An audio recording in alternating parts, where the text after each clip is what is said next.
My friends, welcome to Leadership Synergized, a space where we share stories of purpose, perseverance, and the power of faith at work in the lives of everyday leaders.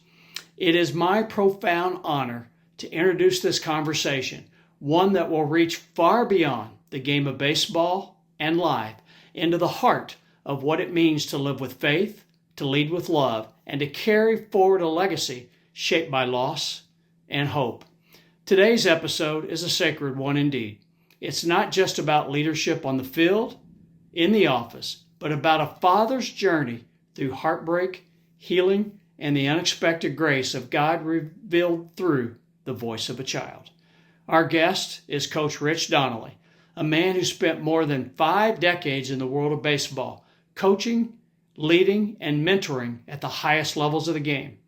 But as Coach Donnelly will tell you himself, it wasn't the World Series championship or the years in the dugout that shaped his heart and shaped his soul. It was the strength and faith of his daughter, Amy. Years before he would find himself waving home the winning run in Game 7 of the 1997 World Series, Amy spoke a simple, playful phrase that seemed to carry little weight at the time. But when Amy's life was tragically cut short, that comment, now sacred, would become a message from heaven, reminding her father of God's presence even in the most triumphant moments of life. In this powerful and deeply moving conversation, Coach Donnelly opens his heart and shares how God used Amy's life and her passing to grow his faith, reshape his values, and teach him the true meaning of giving, purpose, and legacy. My friends, this is a story of a father who found strength on his knees while his baseball family celebrated a World Series title. A coach who discovered that winning in life is about far more than what happens on the field. And a daughter whose faith continues to inspire and lead through her father's voice. So join us, lean in, and let your heart be open as we step into a story of faith, family, and the goodness of God, even in the hardest of places. Here is my conversation with Coach Rich Donnelly. We're talking with Coach Rich Donnelly, a well-respected, lifelong baseball man. 30-some years in the major leagues, 52 years overall in professional baseball. And Coach Donnelly, again, thank you for being with us. And, what a resume, the people you've had a chance to work with, and you spent more than 10 years in the minor leagues, and I found it interesting what kind of led you from that player point to that coaching point. Maybe you could share that story of that interaction that may have been one-sided a bit with Ted Williams that kind of had you think now was the time, or that moment was the time to move from playing to coaching. Yeah, I had played 2 years. I was signed. Well, I was drafted at Xavier University by the New York Yankees, but I did not sign. So I became a free agent. I was signed by the Minnesota Twins, and I went to what they call instructional league. And the Senators at that time, the Rangers were the Senators. They drafted me, and I had played 2 years of A ball. That's all, A ball, and did okay, but I was ready to come back to Steubenville and be a school teacher. And they said, no, we want you to come to winter ball with all the prospects and blah, blah, blah. And I said, okay. So they drafted me. I came over there, and he says, oh, by the way, you're going to spring training with the big club. And I went, wait a minute. I'm in A ball.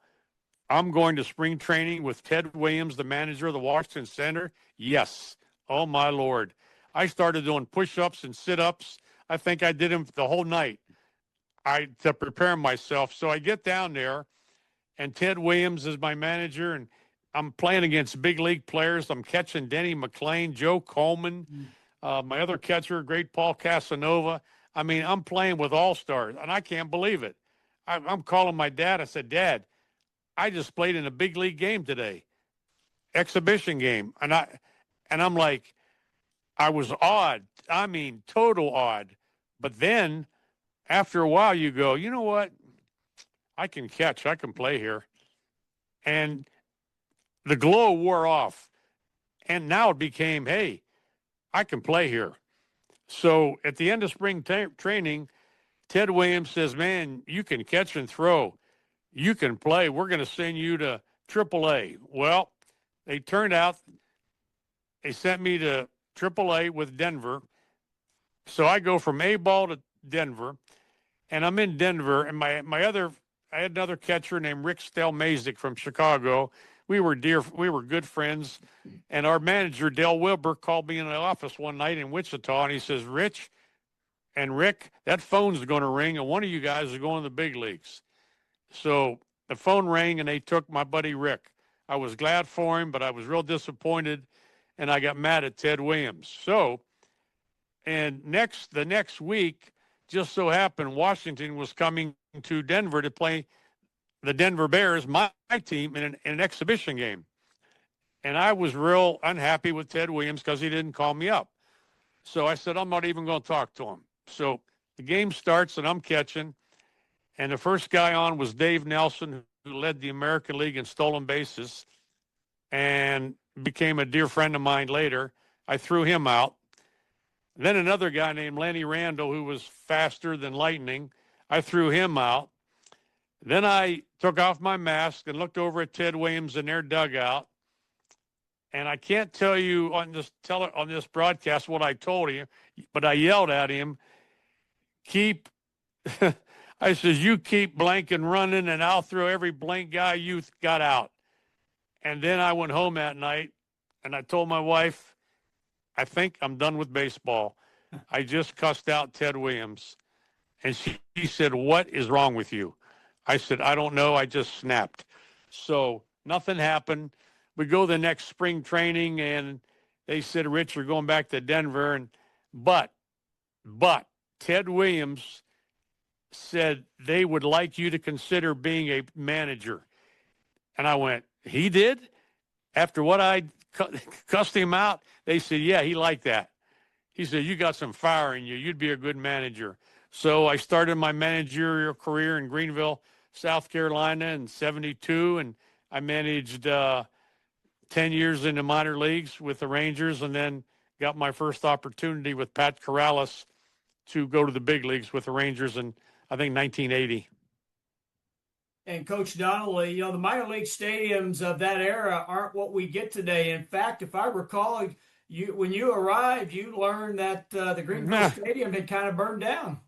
No, it didn't kind of burn down. It burned to the ground. There was nothing. There was no bleachers. It used to be about 15,000 seat stadium. Now you can picture this. It was all wood, and it burnt to the ground. There was nothing except ashes. And then the wall fell in left field, and that's where I managed my first year. Like I say, I was a janitor, they had one toilet in the whole place, cleaned it. We had no clubhouse.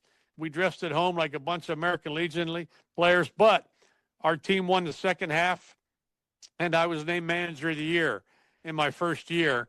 So I thought, well, maybe these other guys think I can manage. And then, I was manager of the year 3 years in a row. And then I got promoted to AAA, and I managed 6 years there. And then finally, like I say, in 1980, got to the big leagues. And then in 83, I was there permanently. Doug Rader hired me as his first base coach. And then we were there 3 years. And then after that, Jim Leland hired me in 86. And I've been with Jim. I was with Jim for 15, 20 years.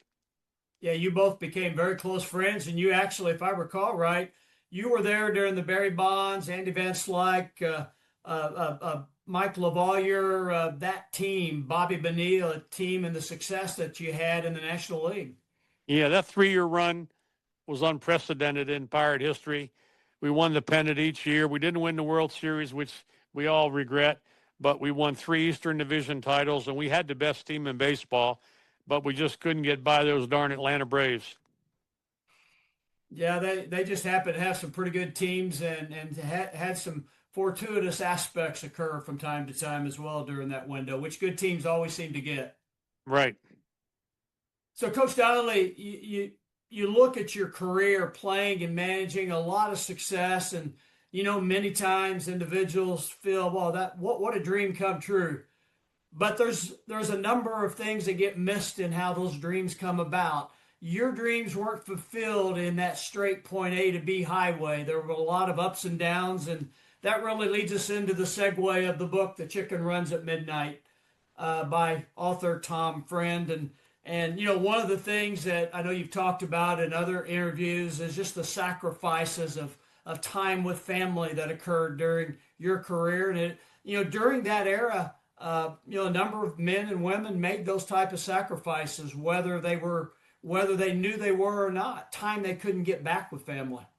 Correct. You know, my first wife, Peggy, we had 4 kids, and I was away every year for 8 months by myself. And I remember my old son, Bubba, one time I came home after the year of one of those years in the minor leagues, and we sat down to dinner in Arlington, Texas, where we lived. And he looked across and he said, "Dad, where do you really live?" And wow, I've never forgot that line, because when you're doing it for yourself. You're not thinking about how your family feels. I didn't realize my kids missed me that much. I didn't realize, I'm away from my wife 8 months. And like you said about the book, the reason why I like the book is because I tell on myself. Mm. I tell all the bad things I did. I tell all the feelings I had, so that maybe I could help somebody else along the way. I wasn't even close to perfect. I was full of myself. And when you start in the minor leagues, I spent 14 years in the minor leagues. You think you're never going to get there. You hope you get there, and you'll do anything to get there. And you become very narrow-minded, very egotistical, that you don't even consider your family, your wife. I ruined my first marriage. I was probably not as good as father as I could have been. Just all kind of things, that trying to get to that goal that I had in mind for 14 years. When I first got into pro ball, I said, man, the big leagues, that's like light years away. I'll keep fighting. Well, I played 4 years and I managed 10. That's 14. And I still wasn't there yet. And I would just, it was tough. It was tough. Not every day was wonderful. And then you get married and have 4 kids, and, you're away from them, and you see it's a tough life. That's the life I chose. So I don't blame anybody. That's just the way it was. And I'll never complain about it. And as I look back, I don't know if I would have done anything different or not. That's just the way I was, and I don't know. You can't go back and relive it. You just did it the way you thought was right. But here's what I want to say. I want to say that sometimes we get so infatuated with ourself and our job or our business that we put our children and wife on the sidelines. And you go on that highway to success, to where you want to get, and you bypass them. And you don't even realize, the bad part is, you don't even realize, hey, and I didn't realize it later, I was a hero to my kids. Mm. I was a knight in shining armor to my wife, but I didn't see it because I had too much ego. I didn't really care what they thought. I didn't know nothing. I want to get to the big leagues. That was where I wanted to get, and I'd do anything to get there. And that was a mistake I made. And I try to tell people all the time, I don't care what business you had. I don't care if you're a billionaire. Man, don't bypass. Don't do what I did. Don't bypass your kids and your wife on the side of the road on that highway. You can stop. And I didn't realize, we'll talk about it a little bit later. When my daughter passed away, my mother-in-law at the time, we're driving back from Children's Hospital where she passed away in Dallas. And she looked at me and she was like mean, screaming at me. And my daughter just died. And I was distraught. And she said, "Do you have any idea how much your daughter loved you?" And I had to give the worst answer I've ever given in my life to a question. I said, "No, I did not. I missed it. I missed it that I was her hero. I missed it that she was more like me than any of my boys. I missed it. I missed it that my sons and Amy thought I was the greatest thing on earth. I missed it." And I tell parents, don't miss it. Most kids, they hold their parents in high esteem, no matter how many arguments they get in, no matter how many times the parents yell at the kids. Your mom and dad they're your heroes, and that's the part I missed, and that's the part I missed, and I try to tell people, don't miss it. Coach, thank you for your vulnerability and honesty, and I can certainly relate from the perspective at younger ages, for whatever reason, during the era that your career occurred, mine just a few years later, at a much different space, so to speak, in regards to talent and focus. But yet there was a lot of taking our worth based off of our work, how people perceived us. Oh, you're an executive in this business. Wow. Or you're a major league coach or a player. We tied our worth to that work piece. And I know one thing that stood out to me, and when I was younger, I struggled with faith because I felt so inferior. In essence, I didn't understand what others seemed to get naturally. One of the things you talked about during your time of baseball is that you were hesitant to go to mass or go to a church service for fear of being seen by other baseball players and then being ridiculed for that piece. Absolutely, I tell this story, and boy, every time I tell it, I can't believe I did it. It's like it was another person. I can remember distinctly. I was in Pompano Beach, Florida. I'm a minor league manager, but I'm there with the big league team as an instructor. And on a Sunday morning, I come out of my room. I saw my car in a parking lot, and it was about 6:30 in the morning. And I didn't want anybody to see me go into my car and say, where are you going, Rich? And I'd have to tell them church and be embarrassed about it. So now I'm close to 30 years old. I get down on my hands and knees and I crawl to my car so nobody sees me. Now, if that ain't the height of whatever, I don't know what is. But that's where I was in my mind. I was so embarrassed to tell the kids I was going to church. Then later I found out, hey, there's a lot of players that go to church. There are a lot of players that have faith, and and it's okay. And you don't have to apologize for it. But at that time, that's not how I thought. So that's where my mind was. Can you imagine a human being crawling through the parking lot, sneaking into his car so nobody would see him going to church? What is wrong with you, Rich? I said, I must have had, I had mental problems. I had to. Coach, thank you for the honesty and for sharing. And, I just, again, love the book from the perspective. While I certainly didn't live your life, there's a maturation process of life path that God provided you. In similarities, in many regards, I sense that I've been along that same path. For years, I couldn't explain or answer why things happened the way they did because it was about chasing the responsibility or moving up the ladder, so to speak, in that regard. But the amazing thing about once we get to that point of moving wherever God wants us to be at least at that phase of our life, having the fog removed. And you're describing in many ways, you can look back now and see very clearly that while it wasn't something today, as you look back on it, you would probably say, boy, that was the proudest moment of my life. It's something you now understand played some degree of a part in your maturation in your walk with God. Yeah, I worried. It's funny now. I can't. I'll be 79 next week. I I worried so much about what people thought of me, and instead of thinking about who I am. Now I know who I am.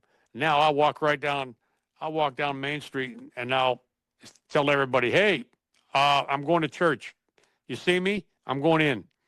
I'm going in. And like I said, it was like a different person. And maybe it's maturity. Maybe it's, I don't know. But back then, I, I, I thought that if you went to church, you would be scorned. Your other players and coaches would make fun of you, and that would stop you from getting where to the big leagues. So that's the way I thought. Nowadays, I laugh about it. I go, good Lord, what an idiot. What a complete, total idiot. And I wondered, why would anybody want to be his friend being like that? Why would any girl want to marry him? And why would any kid want to be his son or daughter? But that's the way I was back then. I was so into it. Like I say, I didn't even know what was going on in the world. That goal of getting to the big leagues, it was overwhelming. It was too much. It was too much. Coach Donnelly, yeah, I just want to share this with you, and then would like to move to the next episode where we're going to ask you to introduce us to your wonderful daughter, Amy, here, and the rest of your family. We're going to deep dive further into the book and the hope and faith. But I just want to share something with you because your book hit me in the heart. And, what you're describing, where you didn't want people to see you go to church. I shared points to where I shied from talking about what I think God is about, for one, people pointing at me and saying I don't understand it properly, or two, thinking, well, they don't want to hear from me, or three, because I was imperfect, God didn't want me talking about him. And now I don't worry about any of that. It's my imperfection, so to speak, that really God wants us all to share, and he doesn't want us to shy away from it. And people are going to hear what they want to hear based on where God has them in their maturation process. But I just share that only to help you know that your book has impacted somebody. And it's this person on the screen tonight, that there's a lot of things I'm not proud of that I missed out on with my wife and my family in similar veins that you share. You weren't and haven't been alone. While I may not have crawled on the knees, my brother, to my car, in many ways I was crawling and hiding in other aspects, whether it's figurative or literal. And I just appreciate and love you for what you are bringing to the rest of the world, to have a chance to connect. And quite honestly, this book and your story of what you're sharing here with us, it's helped me connect further with my heart and passion with God. And there's been a number of things happen these past 2 weeks that I won't take time away from wanting you to share your story, to share that right now. But please know from the bottom of my heart, when I say you've made an impact, this one person you're seeing here, you've made a very positive impact in my faith walk with God. And I'm closer today to becoming more and more like Jesus than I was before I read your book and heard your story. And I thank you so much for that. Well, I appreciate that. I always tell people, I do a lot of talks around the country, and I just tell people every day I get up, I tell myself, you have a debt to pay back to the Lord for all the good that's happened in your life. And they look at me like, wait a minute, you lost 2 children. You almost lost 2 more. You lost your brother at an early age. You lost your wife, you had 2 marriages. And I mean, it wasn't a perfect life. And I said, no. I've had so many good people help me on my journey. And that's what we're here on life. Life is it's a journey. And when you look at it, it's a very short journey. And as I got older, I hate to sound like this, but I don't care what people think. I know me. I know what I'm doing. is the right thing for me. Whereas before I worried about what are they going to think about me? What are they going to, what are they going to say about, I don't care what they say about me. I know what I'm doing is right. It works for me. And if I can help anybody at all, that's what I'm doing. I'm paying the debt back. Well said, my friend. And, God and Jesus supports that as well. They know what the truth is. It's for the rest of us to interpret if we want to follow that word or not. God bless you, Coach Donnelly. And we're speaking with Rich Donnelly, longtime baseball professional player and coach. And he's been with us now for 2 episodes, and he's going to come right back and join us again. Thank you so very much for joining us on this unforgettable journey with Coach Rich Donnelly. If his story moved you, inspired you, or reminded you of the quiet ways God shows up in our lives, please share this episode, subscribe to Leadership Synergized, and leave us a review. Until next time, keep leading with purpose, walking in faith, and listening for the sacred whispers along the way. May God bless you, and may the chicken always run at midnight.